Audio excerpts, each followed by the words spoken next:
কাঢ়াভাৱে কৈছে যে বিপথে পৰিচালিত নকৰিব, বেলেগ কথা নকব। কৰ্তব্যত গাফিলতি কৰা শিক্ষকৰ চাকৰি যাবই।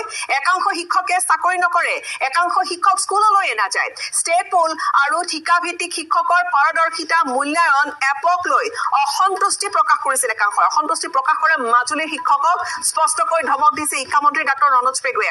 ভালদৰে কাম কৰা শিক্ষকসকলক তেওঁলোকৰ প্ৰৰোচনাত নপৰিবলৈকেও সকিয়নি দিছে শিক্ষামন্ত্ৰীগৰাকীয়ে। মুঠৰ ওপৰত শিক্ষকসকলৰ সন্মুখতে তেওঁলোকৰ সৈতে কথা বতৰা হৈ শিক্ষামন্ত্ৰী ডাক্তৰ ৰনোজ পেগুৰ উঠিল যথেষ্ট খং। তেওঁ স্পষ্টকৈ কৈছে যে কৰ্তব্যত গাফিলতি কৰা শিক্ষকৰ চাকৰি কিন্তু যাবই। ইয়াৰ পূৰ্বেও তেওঁ সময়ে সময়ে এই সকিয়নি দি আহিছে। এইবাৰ স্পষ্ট কথা যে বিপথে কিয় পৰিচালিত কৰিছে। যিসকল ভাল শিক্ষক তেওঁলোকৰ কাৰণে নহয়, একাংশ শিক্ষক শিক্ষয়িত্ৰী আছে যিসকলে নিয়মীয়াভাৱে ক্লাছ নকৰে, যিসকলে কামত ফাঁকি দি আছে। এই একাংশ যিসকল আপোনালোকৰ লগত যি চুক্তি আছিলে সেই চুক্তিখন এবাৰ পঢ়ি চাওক। চুক্তিখনতে লিখা আছে এনুৱেল পাৰফৰ্মেঞ্চ এপ্ৰাইজেল হ'ব বুলি লিখা আছে। আপোনালোকে ভয় কৰিবলৈ আতংকিত কৰিবলৈ চৰকাৰখনক সহযোগিতা কৰক, আপোনালোকৰ চব কাম হ'ব। আৰু এই কিছুমান একাংশ শিক্ষকে চাকৰি নকৰে, একাংশ শিক্ষকে স্কুললৈ নাযায়, তেওঁলোকৰ প্ৰৰোচনাত আপোনালোক নপৰিব।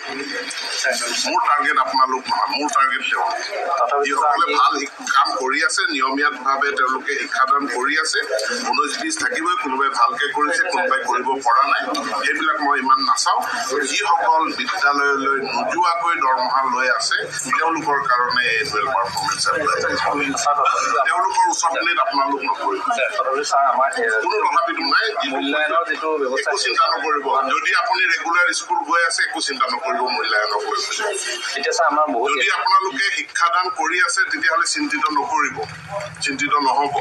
আৰু যদি আপোনালোকে স্কুল নোযোৱাকে দৰমহা লৈ আছে তেতিয়াতো তথাপিতো আমি শংকিত হৈছো ছাৰ। কথাটো আমি হ'ব নালাগে বুলি কৈছো।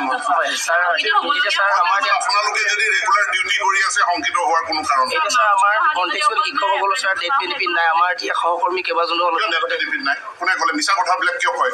নহয় ছাৰ, মিছা কথাটো গোটেইবিলাক মানুহৰ আগত মিছা কথা কিয় কৈ দিয়ে? নহয় ছাৰ, এতিয়া আমি আমাৰ 5 লাখ টকা এটা 5 লাখ টকা আছে, কিন্তু ছাৰ আপুনিতো কৰিলে 5 লাখ টকা বেনিফিট আছে।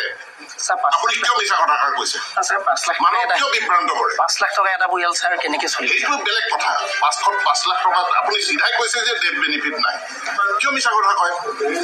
নাপায় নহয় এনেকে মানুহক বিভ্ৰান্ত কৰিবলৈ। ছাৰ বিভ্ৰান্ত কৰা নাই, গোটেইবিলাক মানুহ ইয়াত বহুত আছে, মানুহবিলাকক কিয় বিভ্ৰান্ত কৰে? শংকিত হৈ আছো ছাৰ আমি।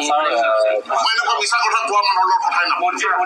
আপুনি কওক যে আমাক 5 লাখ টকা ডেট বেনিফিট দিয়ে, এই 5 লাখ টকা ডেট বেনিফিটটো কম হৈছে, সেই কথাটো কওক। আপুনি ইমান